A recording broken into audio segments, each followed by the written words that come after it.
Video शुरू करते हैं। आज का हमारा क्वेश्चन है, फर्स्ट क्वेश्चन आज का हमारा 100 मीटर की एक खान है, उससे 1000 kg कोयला ऊपर उठाया जाता है।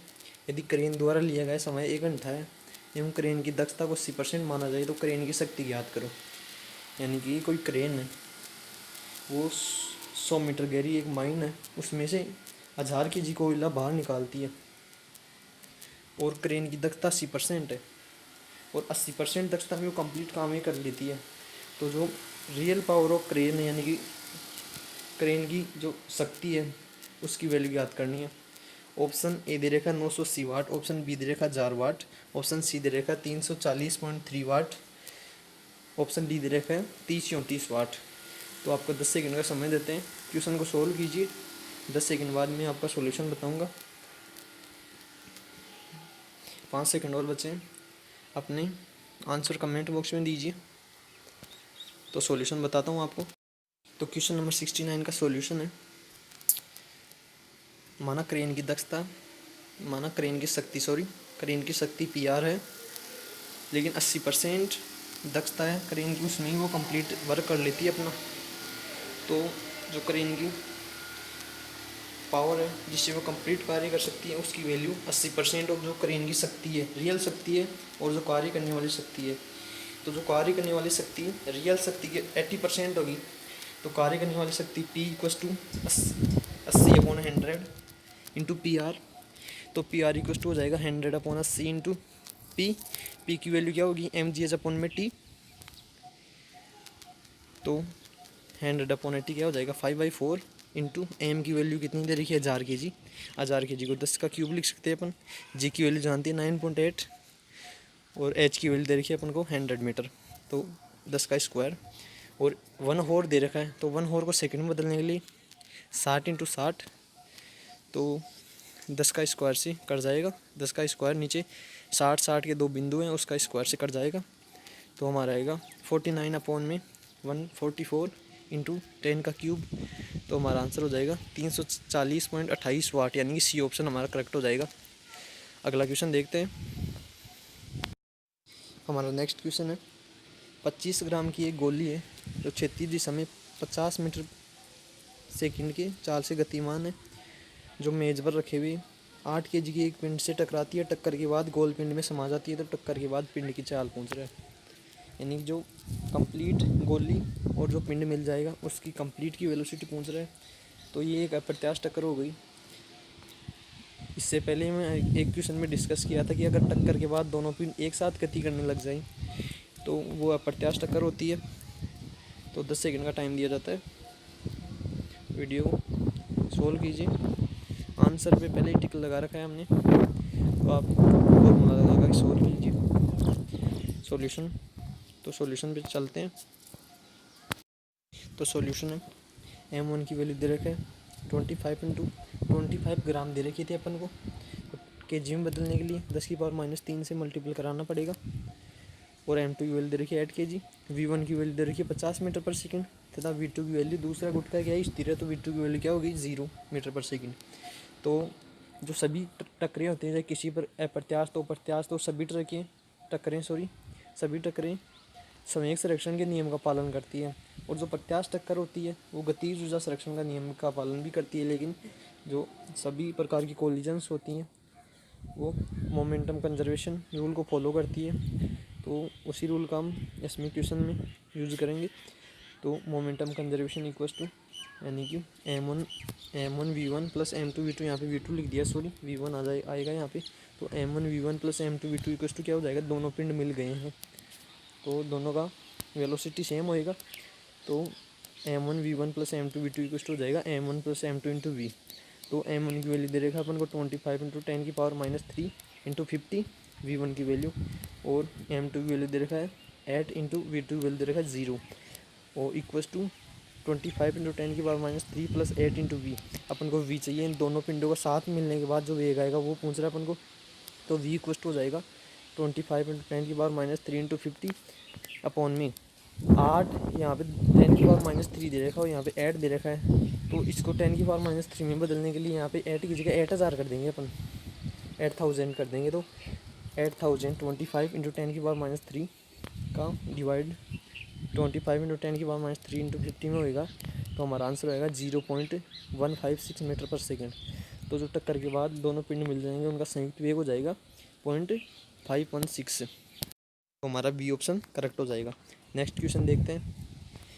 नेक्स्ट क्वेश्चन हमारा, एक रॉकेट है 100 kg पर सेकेंड से ईंधन जलता है, यानी कि dm/dt की वैल्यू दे रखी है, यानी 100 kg पर सेकेंड की दर से ईंधन जल रहा है उसका रॉकेट का, और जो गैस बाहर निकलती है ईंधन जलने से उसकी वेलोसिटी दे रखी है अपन को 4.5 इंटू 10⁴ मीटर पर सेकेंड। तो रॉकेट द्वारा महसूस किया फोर्स यानी बल ज्ञात करना है कि रॉकेट पर कितना बल लगेगा जिससे वो ऊपर की ओर जाएगी। तो 10 सेकेंड दिए जाते हैं, सोल्व कीजिए क्वेश्चन को। सॉल्यूशन पे चलते हैं। dm/dt की वैल्यू दे रखी है अपन को 100 kg पर सेकेंड, और वेलोसिटी दे रखी है अपन को जो गैस बाहर निकल रही है उसकी वेलोसिटी दे रखी है 4.5 इंटू 10⁴ मीटर पर सेकेंड। तो जो रॉकेट पे फोर्स लगता है उसका फॉर्मूला होता है F=v इंटू dm/dt, यानी कि वेलोसिटी जिससे गैस बाहर निकलती है तथा द्रव्यमान क्षति की दर, यानी कि द्रव्यमान क्षति की दर यानी dm/dt। तो F की वैल्यू दे रखी, सॉरी F हो जाएगा v की वैल्यू दे रखी है अपन को 4.5 इंटू 10⁴ इंटू dm/dt दे रहेगा 10 का स्क्वायर। तो हमारा आंसर हो जाएगा 4.5 इंटू 10⁶। तो 4.5 इंटू 10⁶ कौन सा ऑप्शन है, तो ए ऑप्शन हमारा करेक्ट हो जाएगा। 71 का A option is correct answer. Next question देखते हैं।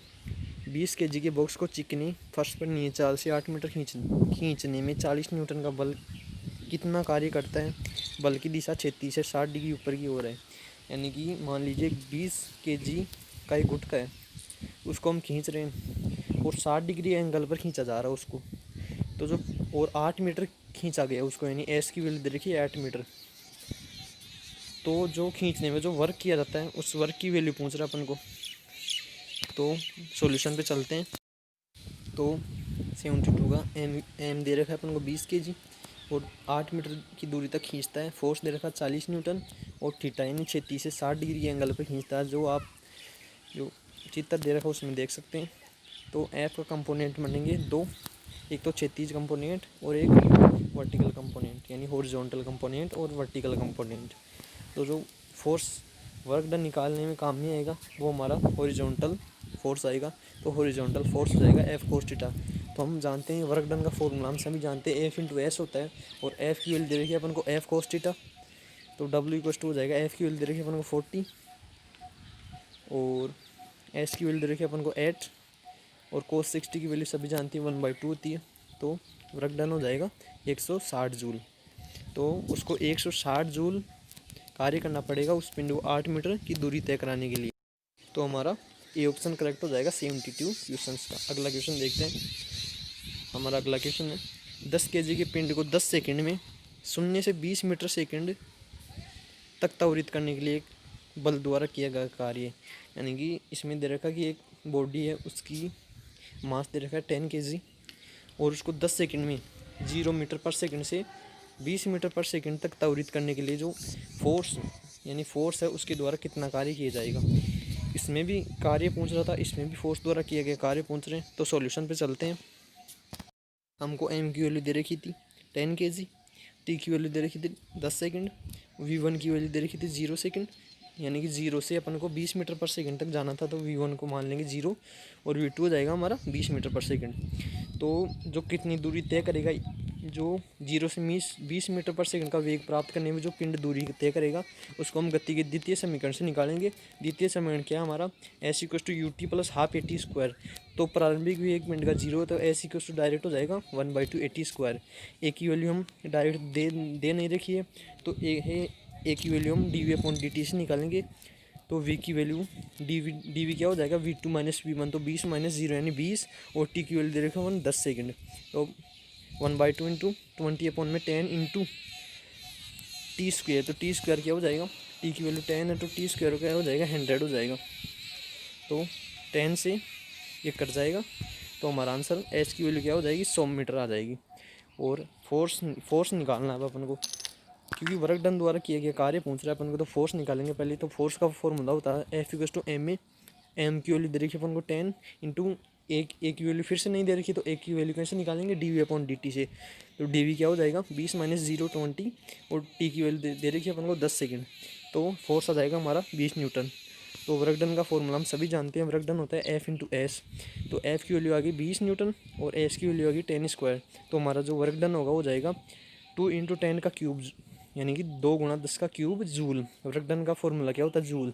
अगर आपको ऑप्शन में वाट दिया हुआ आ जाए, कोई अदर मात्रक दिया हो जाए आपको बैठाने के लिए, जूल की जगह कोई दूसरा मात्रक दे देगा आपको, तो दूसरा मात्रक बिल्कुल करेक्ट मत ये करिएगा, क्योंकि वर्क डन का मात्रक होता है जूल। तो हमारा, तो देख लीजिए इसके पहले ऑप्शन में न्यूमेरिकल वैल्यू बिल्कुल सही दे रखी है, लेकिन ऑप्शन क्या दे रखा, वाट दे रखा, लेकिन वाट तो शक्ति का मात्रक होता है। तो बी ऑप्शन है हमारा 2 गुणा 10 का क्यूब जूल। तो हमारा बी आंसर करेक्ट हो जाएगा। हमारा नेक्स्ट क्वेश्चन है उत्प्लावता का सिद्धांत किसने दिया था। तो जो उत्प्लावता यानी तैरने का सिद्धांत है वो आर्किमिडीज ने दिया था। तो सी ऑप्शन हमारा करेक्ट हो जाएगा। अगला क्वेश्चन देखते हैं, जो उत्प्लावकता होती है किस चीज़ पे निर्भर करती है। तो जो यानी कि उत्प्लावकता होती है यानी कि बायनसिंग होती है, वो केवल वस्तु द्वारा उठाए गए पिंड के विस्थापित द्रव्य के भार की को निर्भर करती है केवल, यानी वस्तु द्वारा जो विस्थापित द्रव्य का भार होता है ना, उस पर ही बायनसी निर्भर करती है। तो हमारा सी ऑप्शन करेक्ट हो जाएगा। बायनसी न तो वस्तु के आकार पर निर्भर करती है, न वस्तु के भार पर निर्भर करती है, और नई द्रव्य की गहराई पर निर्भर करती है, केवल वह वस्तु द्वारा विस्थापित द्रव्य के भार पर डिपेंड करती है। तो सी ऑप्शन हमारा करेक्ट हो जाएगा। नेक्स्ट क्वेश्चन देखते हैं, स्थितिज घर्षण होता है। तो जो स्थितिज घर्षण होता है वो सदैव गतिज घर्षण के बराबर होता है। तो हमारा बी ऑप्शन करेक्ट हो जाएगा। ये क्वेश्चन आपको, इसकी कोई ट्रिक व्रिक नहीं है, आपको सीधा क्वेश्चन पूछेगा। तो ये याद रखिएगा, आपकी जो स्थितिज घर्षण होता है वो हमेशा गतिज घर्षण के इक्वल टू होता है, यानी बराबर होता है। तो बी ऑप्शन हमारा करेक्ट हो जाएगा। आज के लिए इतना काफ़ी। मैंने कल की वीडियो में बताया था आपको कि मैराथन क्लास के बारे में। तो हम सोच रहे हैं कि मैराथन क्लास 3-4 दिन बाद ले लें, क्योंकि जो हमारी वॉल्यूम की प्रॉब्लम है वो भी 2-3 दिन बाद सही हो जाएगी। तो 3-4 दिन बाद मैराथन क्लास लेंगे अपन। तो उस क्लास के लिए आप तैयार रहिएगा। Thank you. आज के लिए इतना काफ़ी। Thank you very much.